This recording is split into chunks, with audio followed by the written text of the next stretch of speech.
Eu mencionei ainda há pouco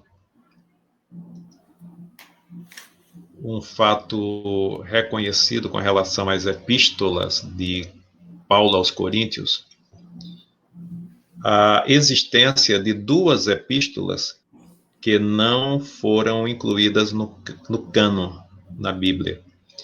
Paulo teria escrito 4 epístolas aos Coríntios, pelo menos.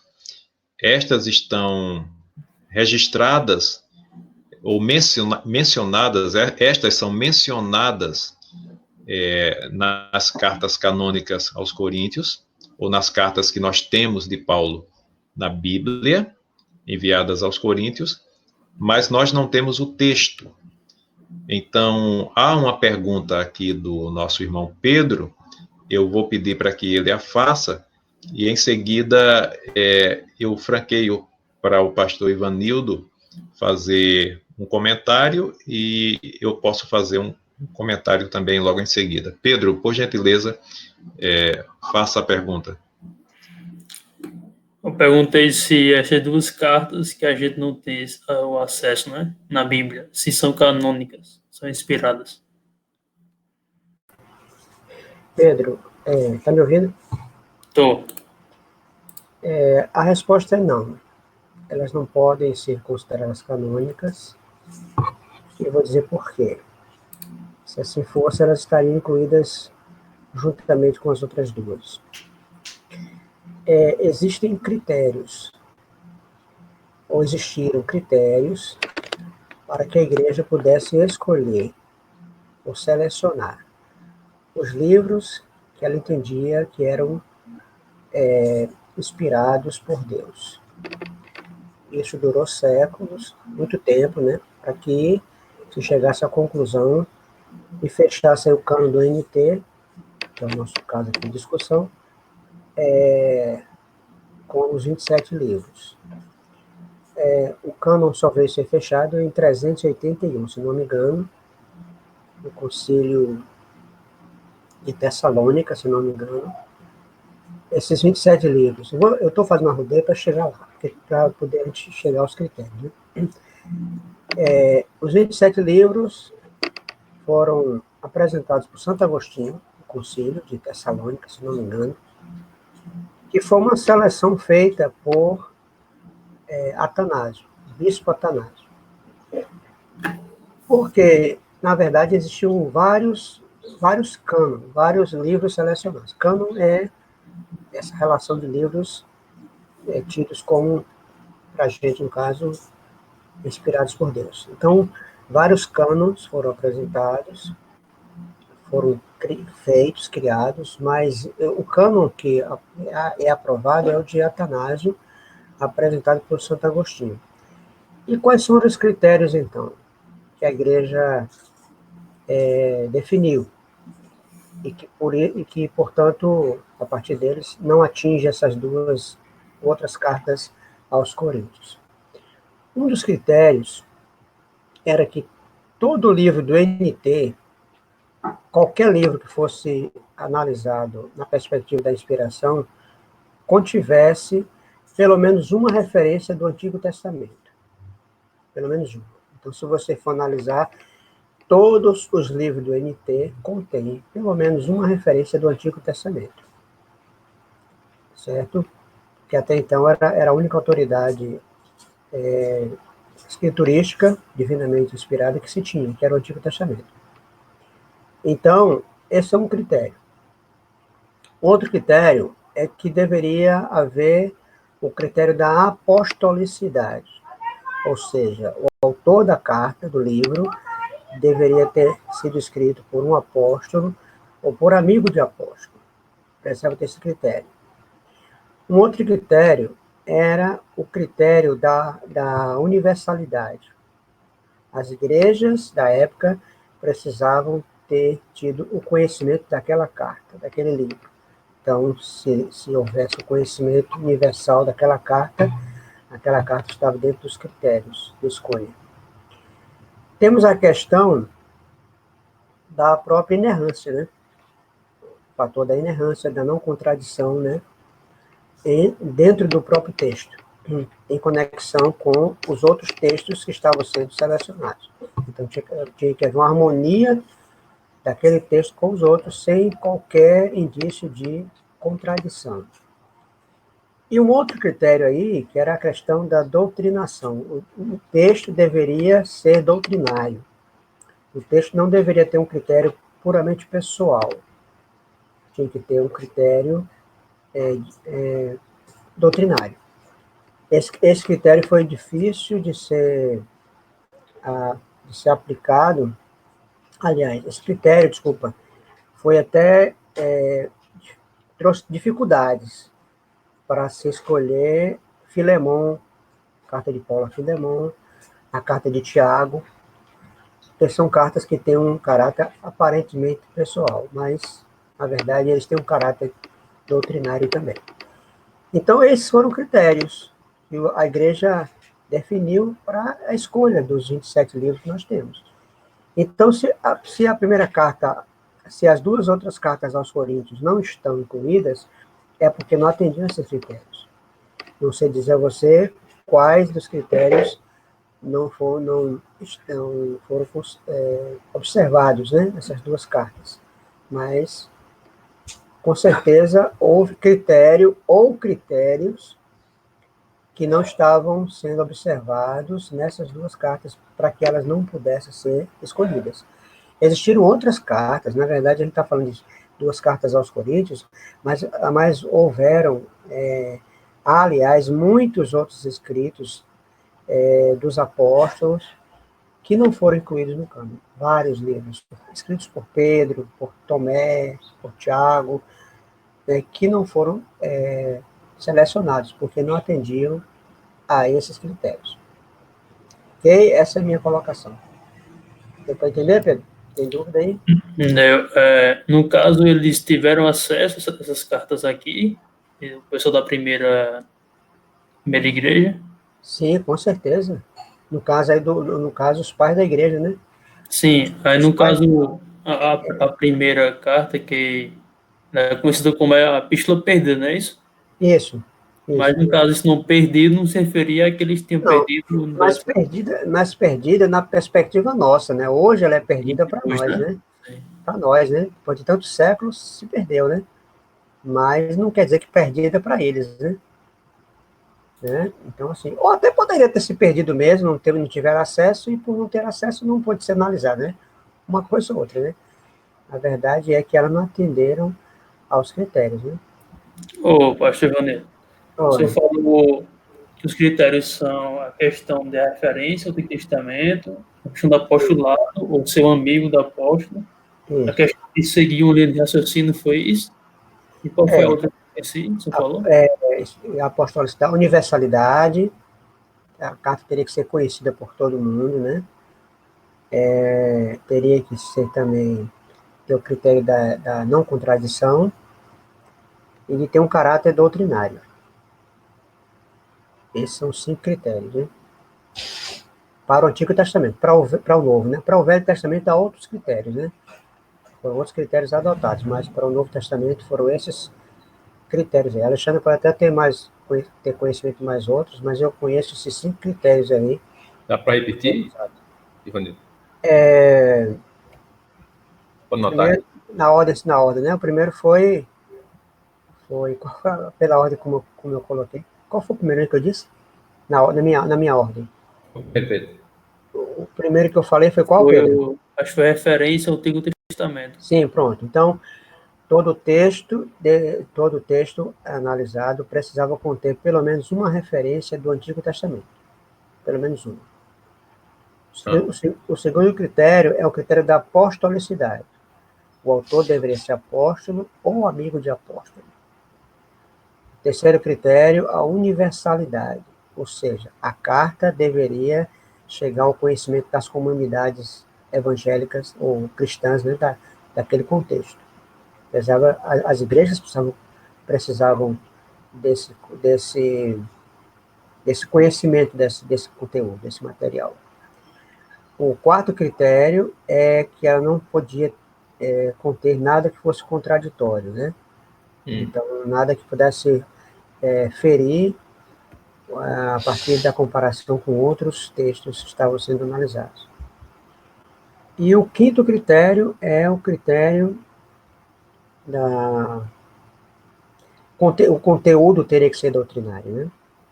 Precisava ser doutrinário. Não poderia ser um caráter pessoal, mas teria que conter um critério doutrinário. Esses são os 5 critérios. Você sabe alguma coisa dessas cartas? Tipo, o que eles falavam nessas cartas ou não se sabe nada? Não entendi, repete aí. Você sabe algum conteúdo dessas cartas? Alguma coisa? Não? Não, os conteúdos são esses que nós temos aí, né? Todos nós conhecemos, né? Esses conteúdos que estão aí que foram analisados, né? E analisados na perspectiva da não contradição, né? Eu estou falando dos conteúdos dessas cartas que não entraram. Ninguém se sabe dos conteúdos? Sim, olha, eu tenho vários livros apócrifos. Na verdade, quando não é inspirado, quando não é tido como inspirado, é apócrifo, né? É falso, é misterioso. Eu tenho vários livros escritos aí por cristãos da época que não foram tidos como inspirados, mas como apócrifos. Deixa eu só acrescentar uma coisa à pergunta do Alessandro aqui, tá? Com relação à questão de conteúdo. Porque eu apresentei as referências, mas nós não fizemos a leitura que identifica a existência dessas cartas, a identidade dessas cartas, mas a menção delas. Então, eu queria ler aqui as partes em 1 Coríntios que faz menção a essas cartas. Isso pode dar uma noção para a gente também com relação ao conteúdo. Então, a primeira carta perdida, ela é mencionada em 1 Coríntios, no capítulo 5. Eu estou abrindo aqui, versos 9 e 10. Vejam o que diz esses versos. Já por carta vos tenho escrito que não vos associeis com os que se prostituem. Isto não quer dizer absolutamente com todos os devassos deste mundo, ou com os avarentos, ou com os roubadores, ou com os idólatras, porque então vos seria necessário sair do mundo. Então aqui Paulo faz menção, veja, estamos em 1 Coríntios, capítulo 5, 9 e 10. Aqui ele faz menção a uma carta anterior que ele tinha escrito, e um dos temas dessa carta foi que aqueles cristãos de Corinto não deveriam se associar com pessoas que, se dizendo cristãos, fossem devassas, fossem imorais. Então, esse é um dos temas, aqui é demonstrado dessa primeira carta que a gente não tem. Aí, com relação à segunda carta perdida, que teria sido a terceira carta que Paulo escreveu, nós vamos vê-la em 2 Coríntios, capítulo 2. Eu vou abrir aqui, 2 Coríntios, capítulo 2.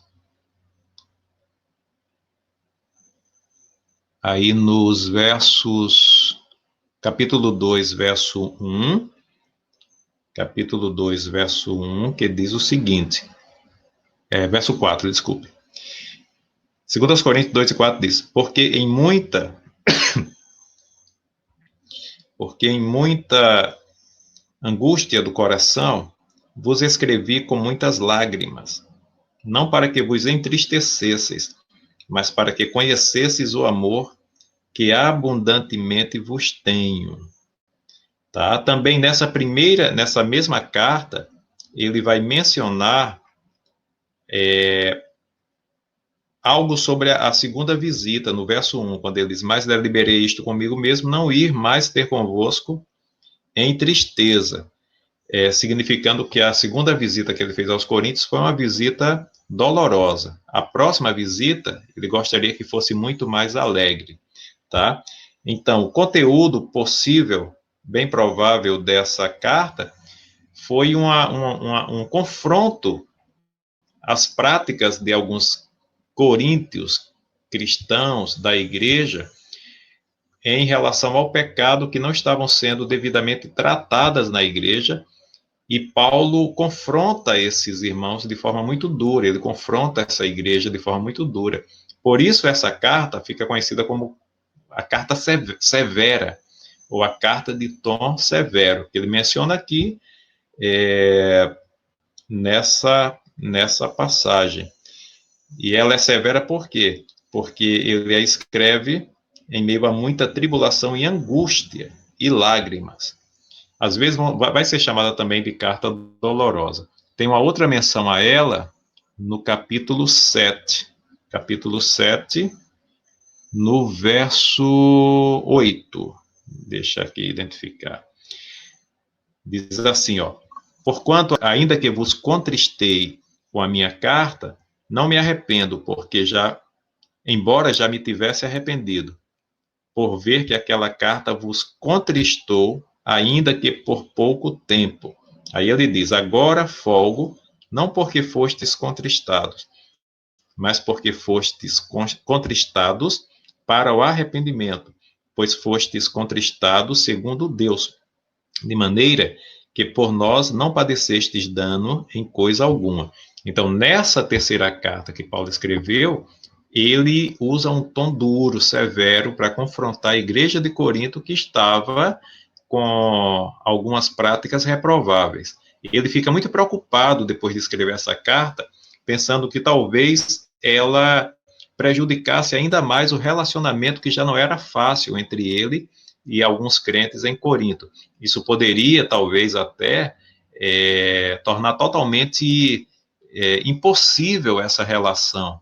Paulo teme que coisas assim aconteçam. No entanto, a igreja recebe muito bem essa carta e passa a tomar atitudes que agradam o apóstolo Paulo, de modo que, quando ele recebe notícias acerca disso, ele fica muito contente com tudo isso e já planeja uma próxima visita num ambiente muito mais alegre, de fraternidade, de comunhão e de paz.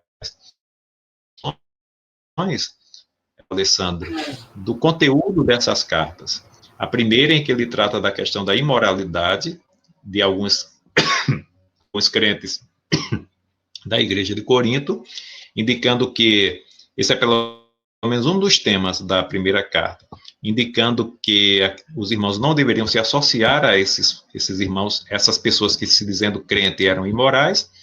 E a terceira carta, onde ele confronta a igreja por conta de problemas que estavam acontecendo nela, e usa um tom severo para isso, fica temeroso com o resultado dessa carta, no entanto, alegra-se quando vê que o resultado foi benéfico. Ele diz, portanto, a minha carta vos causou tristeza, mas foi uma tristeza segundo Deus, que gera arrependimento. E isso é positivo, traz vida para a igreja. Então a gente pode entender que, tipo, algumas exortações foram até repetidas, ele já tinha, porque ele exorta também nessas cartas que estão aqui, né? Certamente, então, certamente. Então os assuntos podem ter sido repetidos e talvez não precisassem ter sido colocados também. Certamente temas adotados nessas duas cartas perdidas foram reproduzidos nas cartas canônicas que nós temos. O Alexandre. Sim. Ainda nesse bloco aí de tira dúvidas, né? Sim. Só para complementar aí, já que a pergunta do Pedro me levou a ir mais além do que as cartas de Paulo aos Coríntios, eu queria complementar. Veja bem, a gente falou de livros não inspirados, né? Não fazendo parte do cânone. No caso aí, são apócrifos. Assim, o que eu quero dizer é o seguinte, que eles não foram aproveitados dentro do cânone, né? Porém, partes de alguns livros apócrifos foram incluídos na palavra de Deus, tornando-se sagrados, né? Por exemplo, na carta de Judas, cartas com apenas, né, um capítulo, né? Na carta de Judas, a citação aí é referência, aliás, a 4 livros apócrifos.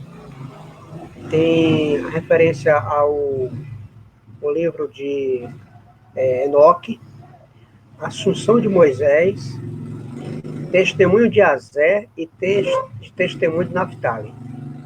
Então são pequenas citações desses 4 livros apócrifos contidos na carta de Judas.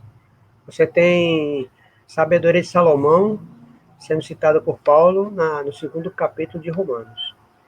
E você tem até citações de filósofos dentro da palavra de Deus, né?